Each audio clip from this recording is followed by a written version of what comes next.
4,57,000 మందికి ఉద్యోగాలు వస్తున్నాయని చెప్పి కూడా నేను మీకు తెలియజేస్తున్నా. ఇది ఒక పక్కన మీరు చూస్తే నేను ఒకటే మీ అందరికీ హామీ ఇస్తున్నాను. మీ అందరిని ఇంటింటికి పంపించి మన ఎన్నికల మేనిఫెస్టో విషయాలు చెప్పాం, సూపర్ 6 కూడా చెప్పాం.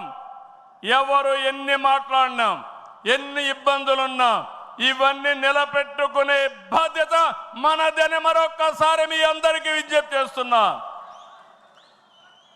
సమస్యలు ఉన్నాయి. 10 లక్షల కోట్ల రూపాయలు వారసత్వ అప్పు, 1,20,000 కోట్ల రూపాయలు బకాయిలు, ఏదైతే బిల్స్ మాత్రం బకాయిలు.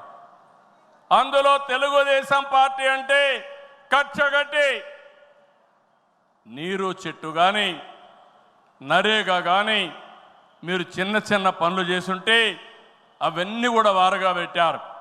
నేను ఒకటే చెప్తున్నా, అవసరమైతే కేంద్రానికి కూడా చెప్పాం, కావాలని దగ్గర అకౌంట్లు క్లోజ్ చేసే పరిస్థితి వచ్చారు. అన్నీ కూడా ఓపెన్ చేయించాం, కేంద్రంతో మాట్లాడుతున్నాం. మన దగ్గరుండే అన్ని అకౌంట్స్ క్లియర్ చేసే బాధ్యత ఈ ప్రభుత్వం తీసుకుంటాం. నేను స్పష్టమైన ఆదేశాలు ఇచ్చానని ఈ మహానాడులో మీ అందరికీ విజ్ఞప్తి చేస్తున్నా. ఇది కాకుండా తల్లికి వందనం, ఎంతమంది పిల్లలుంటే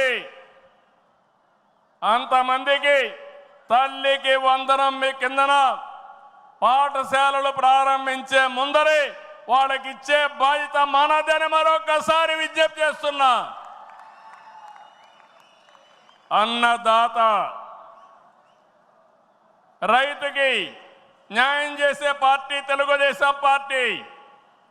రాయలసీమలో హార్టికల్చర్ హబ్గా తయారు చేయడం, ఆంధ్రాలో అక్వాకల్చర్ని ప్రోత్సహించడం, అదే మరి గిట్టుబాటు ధర ఒకసారి ఇబ్బందులు వచ్చినా ప్రతి ఒక్క రైతును ఆదుకునే కార్యక్రమాలు చేశాం. ఇటీవల మీరు చూస్తే మిరప రైతులకు ఇబ్బంది వస్తే కేంద్రంతో మాట్లాడాం. ఇంకో పక్క కోకో రైతులకు ఇబ్బంది వస్తే సబ్సిడీ కూడా ఇచ్చి మార్కెట్ ఇంటర్వెన్షన్ చేశాం. ఇంకో పక్కన మీరు చూస్తే ఏదైతే రాయలసీమలో మామిడి రైతులకు ఇబ్బంది వస్తే వాళ్ళ తరపున కూడా చర్యలు తీసుకుంటున్నాం. అంతేకాదు ఇక్కడికి వచ్చినప్పుడు పొగాకు రైతులకు ఇబ్బంది వస్తే వాళ్ళకు కూడా ఇంత రేట్ అని తప్పకుండా ఇవ్వాలని పెట్టుకున్నాం. అన్నదాత 20,000 రూపాయలు ఇస్తా అన్నాం.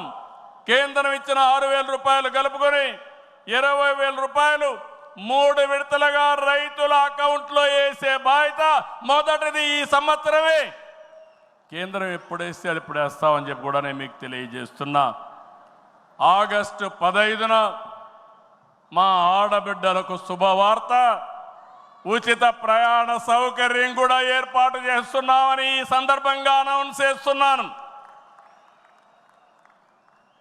ఇవన్నీ చేస్తూ ఈరోజు మీరు గుర్తుపెట్టుకోవాల్సింది, ఈ మీటింగ్లో చెప్తున్నా, ఎన్నికల ముందు చెప్పాం, సంపద సృష్టించాలి, ఆదాయాన్ని పెంచాలి, ఆ ఆదాయాన్ని తిరిగి సంక్షేమానికి ఖర్చు పెట్టాలి, మళ్ళా అభివృద్ధి ఖర్చు పెట్టాలి.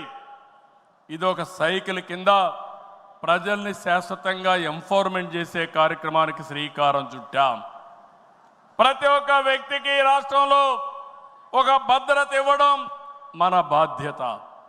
ఇంకో పక్క ప్రతి ఒక్క కుటుంబాన్ని ఎంపవర్ చేయడం కూడా మన కర్తవ్యం అని చెప్పి కూడా నేను మీకు తెలియజేస్తున్నా. దీనికి టెక్నాలజీ ఉపయోగిస్తాం. నేను ఇప్పటికే మీరు చూస్తూ ఉంటారు, కడాన మన కార్యకర్తల్ని ఎంపిక చేయాలన్నా, మన నాయకుల్ని పదవులకు, పార్టీ పదవుల్లో, ప్రభుత్వ పదవుల్లో ఎంపిక చేయాలంటే కార్యకర్తల అభిప్రాయాన్ని, ప్రజల అభిప్రాయాన్ని తీసుకునే ఈ పార్టీ ప్రభుత్వ సర్వీసుల పైన కూడా ఎప్పటికప్పుడు ప్రజాభిప్రాయం సేకరించి ఎవరైనా అధికారులు పనిచేయకపోతే పని చేయించే బాధ్యత ప్రజల అభిష్టం ప్రకారం పనిచేసే బాధ్యత మనం తీసుకుంటామని మరొకసారి తెలియజేస్తున్నా. అందుకే టెక్నాలజీ మొట్టమొదటిసారిగా ఐటీ మినిస్టర్ గారి ఆధ్వర్యంలో వాట్సాప్ గవర్నెన్స్ తీసుకొచ్చాం. ఇదో గేమ్ చేంజర్. రేపు రాబోయే రోజుల్లో మీరు గుర్తుపెట్టుకోండి, ఎక్కడికి పోయే పని లేదు. దర్జాగా ఒక మెసేజ్ ఇస్తే ఆ పని చేసి మళ్ళీ రిపోర్ట్ చేసే బాధ్యత ఆ అధికారి తీసుకుంటాడు. దాన్ని సూపర్వైజ్ చేసే బాధ్యత మన పార్టీ తీసుకుంటుందని చెప్పి కూడా నేను మీకు తెలియజేస్తున్నా. దీనివల్ల అవినీతి పూర్తిగా తగ్గిస్తాం. ఇంకొక విషయం కూడా మీ అందరికీ చెప్తున్నా, భవిష్యత్తులో ఇప్పుడే కాదు, డీబీటీ కోసం, డైరెక్ట్ బెనిఫిట్ కోసం పోరాడిన పార్టీ తెలుగుదేశం పార్టీ. నేను డిజిటల్ కరెన్సీ రిపోర్ట్ ప్రధానమంత్రికి ఇచ్చినప్పుడు వారిని ఒకటే రిక్వెస్ట్ చేశాను, మీరు ఈరోజు 500, 1000 రూపాయలు రద్దు చేస్తున్నారు, ఇంకా 2000 రూపాయలు కొత్తగా తీసుకొచ్చారు. అవసరమైతే 500, 1000, 2000 రూపాయలు రద్దు చేయండి, డిజిటల్ కరెన్సీ పెట్టండి. ఎవరైనా అక్రమార్కులు ఉంటే ఈజీగా పట్టుకోగలుగుతాం. ఇవన్నీ రద్దు చేయమని కోరాను. ఈ సభ సందర్భంలో మళ్ళీ ఒకసారి డిమాండ్ చేస్తున్నా, ఈరోజు అందరికీ డిజిటల్ కరెన్సీ వచ్చింది. పార్టీకి డొనేషన్ ఇవ్వాలన్నా ఒకప్పుడంతా లిస్ట్ అంతా ఇచ్చి చదివేవాళ్ళం. ఇప్పుడు నేరుగా మీ ఫోన్ ద్వారా పార్టీ అకౌంట్లోకి డబ్బులు చెల్లించే పరిస్థితికి వచ్చారంటే ఈ 500, 1000, 2000 రూపాయల అవసరం లేదు. రాజకీయాల్లో డబ్బులు పంచే అవసరం ఉండకూడదు. ప్రజా సేవే పరమావిధిగా చేసుకుని మనం పనిచేస్తే ప్రజలు మనకు ఓట్లేస్తారని చెప్పి కూడా నేను మీకు తెలియజేస్తున్నా. మీరు నాతో ఏకీభవిస్తున్నామంటే అన్ని పెద్ద నోట్లన్నీ రద్దు చేయాలని గట్టిగా చప్పట్లు కొట్టి హర్షాన్ని, ఆమోదాన్ని తెలియజేయండి. అప్పుడే ఈ దేశంలో పూర్తిగా అవినీతి పోతుంది. దీనికి కూడా మనం శ్రీకారం చుడతామని చెప్పి కూడా నేను మీకు తెలియజేస్తున్నా. మనందరి విధానం అన్ని ప్రాంతాల అభివృద్ధి, వెనుకబడిన ప్రాంతాలమైన ప్రత్యేకమైన శ్రద్ధ, ఉత్తరాంధ్ర పైన ప్రత్యేకమైన శ్రద్ధ పెడతాం. అమరావతి పూర్తి చేస్తాం. రాయలసీమ అభివృద్ధి మన బాధ్యత. సమగ్ర అభివృద్ధి మన విధానం. అయితే వెనుకబడిన ప్రాంతాల అభివృద్ధి పైన ఎక్కువ ప్రాధాన్యత పెడతాం. సాగునీరు ఇవ్వడం ద్వారా సీమలో స్థితిగతులు మార్చాలని మొదటి సంకల్పం చేసిన వ్యక్తి ఎన్టీఆర్. అభివృద్ధి దూరదృష్టితో కడప, కర్నూలు, అనంతపురం జిల్లాల్లో ఫ్యాక్షన్ అంతం చేశాం. తెలుగు గంగ, కేసీ కెనాల్, హంద్రీ నీవా, నగరి గాలేరు, ముచ్చుమర్రి ఈ ప్రాజెక్టులు పూర్తిగా చేపట్టింది, పూర్తి చేసిన పార్టీ తెలుగుదేశం పార్టీ. రాయలసీమ ముఖ చిత్రాన్ని మార్చిన పార్టీ తెలుగుదేశం పార్టీ.